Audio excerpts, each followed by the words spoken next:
When it comes to player discipline, it's different for each coach. But it was an intense discussion today for Alabama's Nick Saban at SEC Media Days. It's the first time he's spoken publicly since the arrests of Cam Robinson and Hootie Jones on weapons and drug charges and the prosecutor in Monroe's decision to drop the case.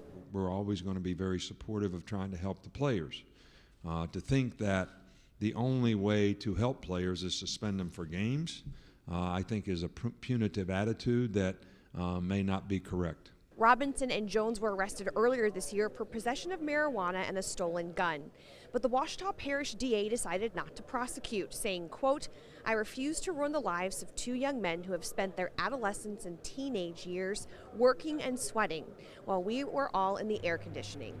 Asked why he thought the DA made that decision, Saban said the facts of the case don't match up with what has been made public. I don't think that's all there is to it, so I think you have to look at the whole picture. I'm not going to discuss the case with you here, but you know, based on the information that we got and based on what they did wrong, I think the prosecutor made the decision on the whole body of work based on what was done there and what the laws are. And that's not my choice and that's not my decision to make.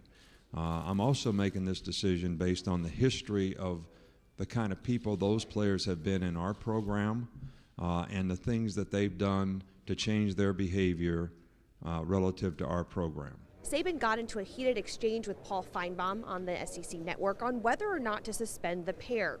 According to AL.com, during a commercial break, Saban implied the arresting officers were LSU fans. He says the players are still facing discipline. Police ride around community service for domestic delinquent groups who they could actually help as a role model, and the fact that they weren't charged with anything, and based on all that information, if they do the things they're supposed to do internally, that they will be able to play in the first game. And in true Saban fashion, he defends how he's handling the situation and doesn't care what the critics think. Coming up tonight at 10 o'clock, though, we check in with Arkansas as they made their SEC Media Day rounds. Reporting from Hoover, Tatum Everett, KTBS 3 Sports.